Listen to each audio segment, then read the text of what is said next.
Good morning, everyone. It is just after 6 o'clock, and I am headed on my way to the 2024 Mama Fall Fest in the refreshed 2025 Hyundai Santa Cruz XRT.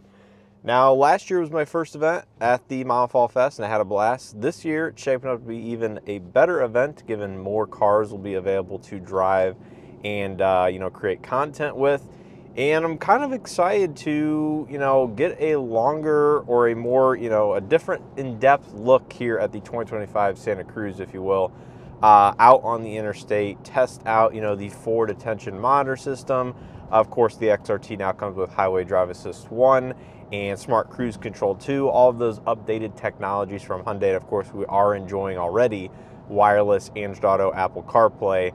So I'll actually get to utilize that on that new CCNC navigation system. This video is basically going to be a whatever mile it ends up being driving review video of the 2025 Santa Cruz. So just want to give you guys this opening introduction, tell you what's going on over the next basically day. Tomorrow I actually am going to be attending the Chicago Drives Electric event that I also attended last year.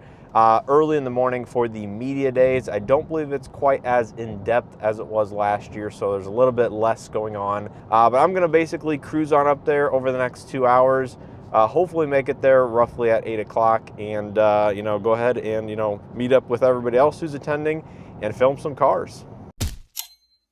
So you guys joined me just over 1 hour into the drive this morning, and I wanted to give you my first initial reactions or impressions upon how the Santa Cruz is doing out on the interstate.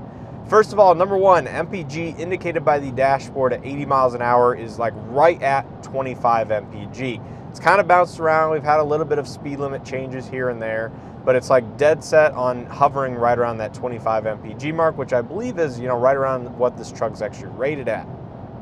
Number two, this thing is extremely nice to drive, especially with the addition of Highway Drive Assist. The updated technology, the forward attention monitor has not been naggy by any means. It's been doing exactly what it should. If you're looking out the window too long, if you're distracted for too long, it will notify you up on the dashboard. But other than that, it's been very, very nice to use. Updated technology, very good as well. Wireless Android Auto has been going without any issues. Climate control's been doing its thing, sitting at 72 degrees. It's actually dropped in temperature. Now it says it's 41 outside.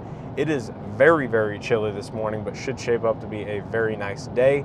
And my impression is that it's, a nicer interior as a whole. It's fairly quiet in here, despite this being, having the all-terrain tires, not being a luxury vehicle. It's actually fairly isolated. You hear a little bit of wind noise, just a little bit of road noise, but it's very comfortable to drive out here.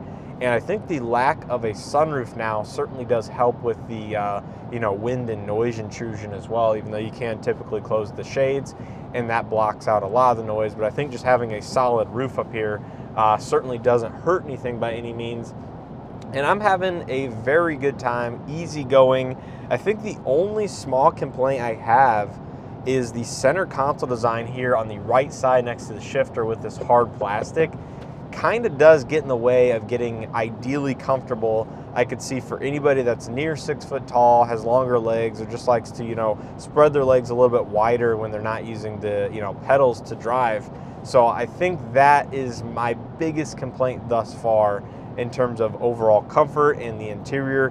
And I think that's another reason why, if you're getting a Hyundai Tucson, for example, you want that open new center console layout because that doesn't have any interference. But other than that, it's a very easygoing ride. I know why I guess people like the physical shifter here in the center console, so you can rest your palm on it. Hey everyone, welcome back to the second part of this video. To be honest, I'm not exactly sure where my final driving impressions are going to fit in within my overall road trip experience, but I wanted to kind of start this video out as normal with an acceleration test before to get into my final thoughts. So putting the Santa Cruz into sport mode, we'll even go ahead and manually shift it here.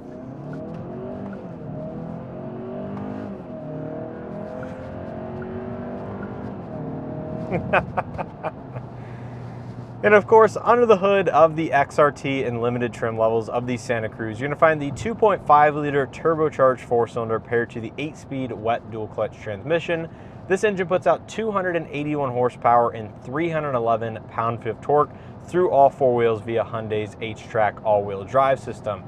And I guess essentially here in this part of the video, I just want to go through, how much I actually enjoyed driving the Santa Cruz over not only the road trip portion of this week, but just in general around town, doing errands out, in my everyday commuting. It has been very, very, pleasurable to drive. I mean, it's just something that I now better understand why people are drawn to the compact pickup truck space, and specifically here with the Santa Cruz, because I honestly have not spent more than maybe an hour or two behind the wheel of a Santa Cruz since it has came out, and spending this much time behind the wheel of it, it drives very similar to that of a Hyundai Tucson. And I think for 2025, all of the changes that they made this vehicle just that much better than it already was. Everything from the all-terrain tires specific to the XRT, I think they actually absorb bumps, imperfections in the pavement, allow for additional off-road capability if that's what you're into with this vehicle. I think that translates into a very smooth riding vehicle. Any suspension tweaks, of course you have these self-leveling rear shocks that have always come with the Santa Cruz vehicles. Then here on the inside with the updated infotainment system, now adding wireless Android Auto, Apple CarPlay to vehicles with the larger 10.25 inch and now 12.3 inch screen. And then you have the new software and hardware behind the scenes for the CCNC infotainment system, which gives you the digital cluster layout, which is programmable. And then you have, the physical buttons and knobs that return for this vehicle, or I should say not return, but, have come back since this vehicle was introduced, going away from all the touch capacitive controls, which have plagued the Hyundai Tucson and Santa Cruz since 2022 model year. That is all now fixed for 25. So essentially, I guess what I'm saying is I think Hyundai has made several fairly minor tweaks to the 2025 Santa Cruz across the board, no matter which trim that you're looking at, that make it just that much better as a daily driver than it was for the last several model years. So I really don't have much bad to say about the Santa Cruz. And I will say, the thing that does make me hesitate a little bit about the XRT and the Limited specifically is going to be the transmission. Now, you can't get around that. Having owned a Hyundai 7-speed dual clutch car, yes, I understand it's a dry dual clutch versus this wet type. It is redesigned here with this newer generation of transmission, but it is still at the end of the day a Hyundai dual clutch. This vehicle only had about 400 miles when it was dropped off. It now has about 834 as I'm driving here now.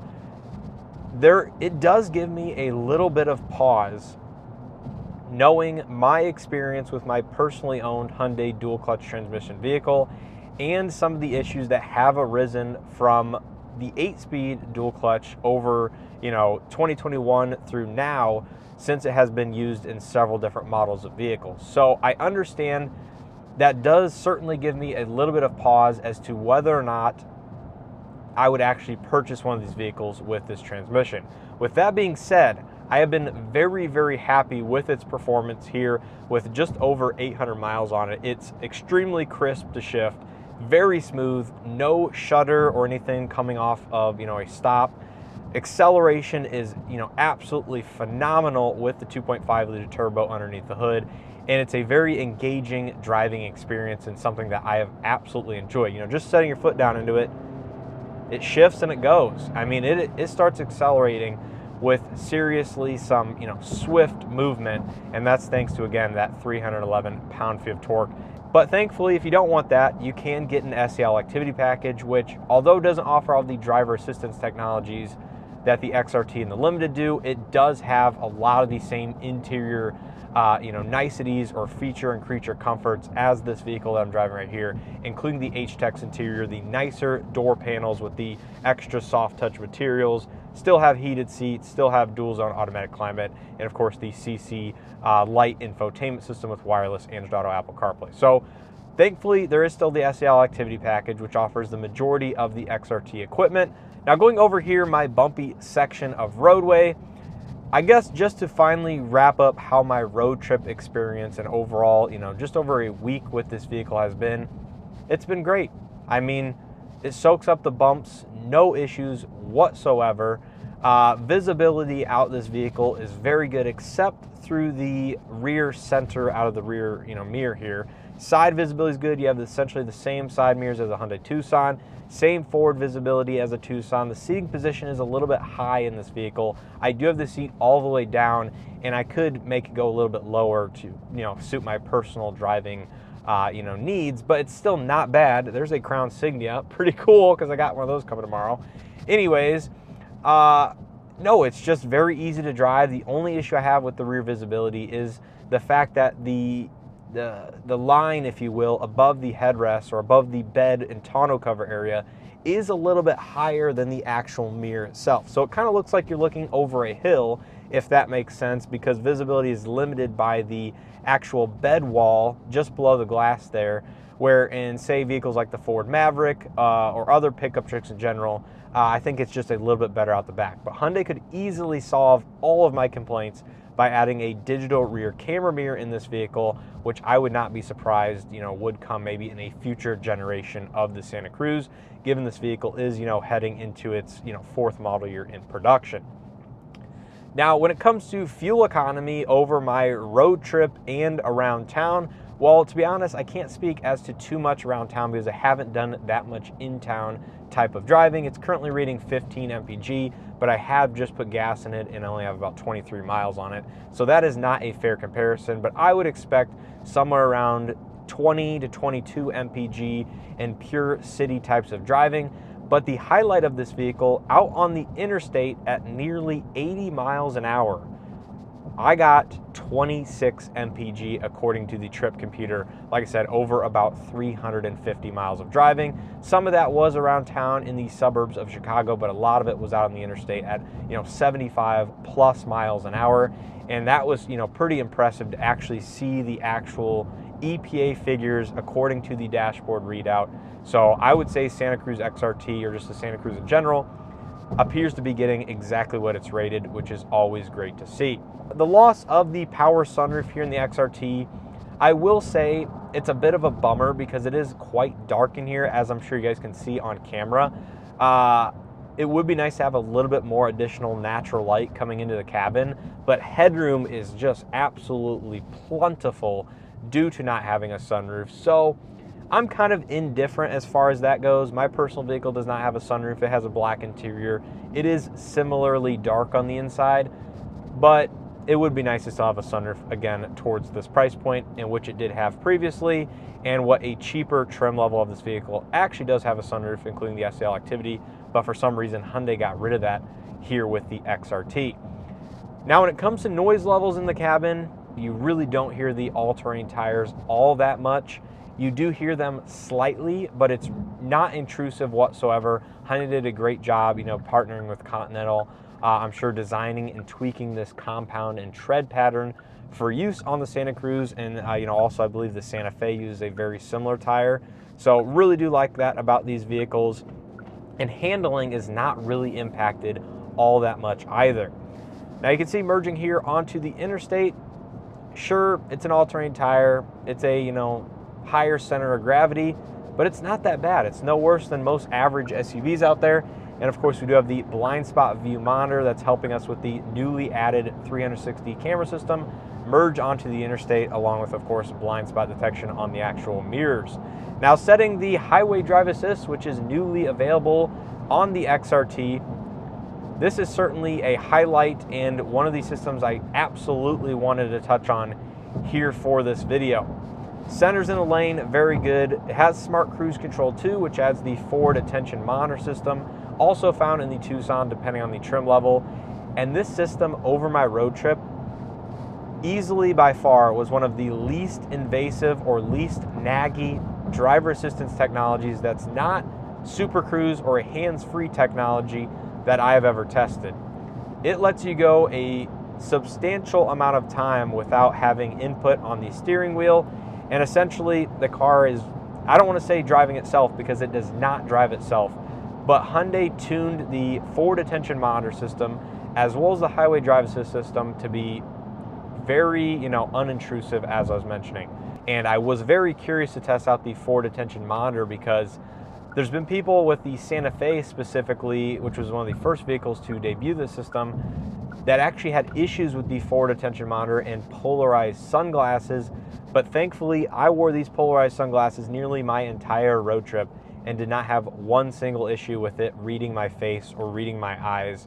And it worked correctly. You know, if you're glaring out the window or, you know, distracted using the radio for a period of time, it would come on and say, you know, pay attention, it would come on and say, pay attention, to the roadway in front of you because you're distracted or whatnot. But it didn't do it when it shouldn't have. So, like I said, very good driver assistance technologies from Hyundai, and glad the system is, I guess, working as advertised. Another item I quickly want to mention in terms of front seat comfort for two different reasons is, number one, the seat bottom in this vehicle is actually very long and gives you a lot of front thigh support.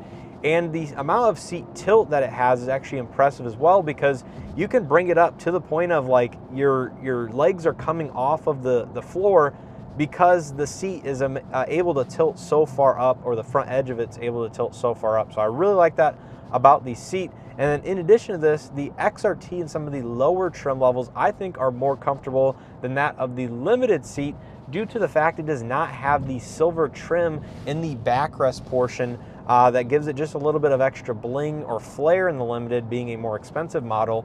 I actually like the fact it does not have that trim, because I feel it in my back when I sit in a Tucson or a Santa Cruz with that, silver trim. You feel it pressing on your back ever so slightly, but this vehicle, simply not having it, I just think, provides a more comfortable experience. So I think that is pretty much going to do it here for my conclusion and wrap up of my road trip video here in the 2025 Hyundai Santa Cruz XRT. If you guys have any additional questions or want to know anything, additionally that I did not mention here in this video, feel free to drop a comment down in the comment section. I will do my best to answer them. And of course, make sure to check out some of the other videos I have here with this vehicle, as well as other Santa Cruzes, including walk around tours on different trim levels, as well as my dedicated likes and dislikes with this exact Santa Cruz that I had for just over a week. As always, I appreciate you guys watching and supporting the channel. If you guys enjoyed this video and or found something helpful, hit that like button down below. Subscribe if you haven't already. Leave any of your thoughts and opinions, comments down in the comment section below. I want to give a huge thanks to Hyundai for sending this vehicle out for me to test and review for a week. I now better understand the Santa Cruz lifestyle, if you will, and I applaud Hyundai for all of the changes that they made for 2025. So, as always, I appreciate you guys watching and supporting the channel, and hope to see you guys in the next one.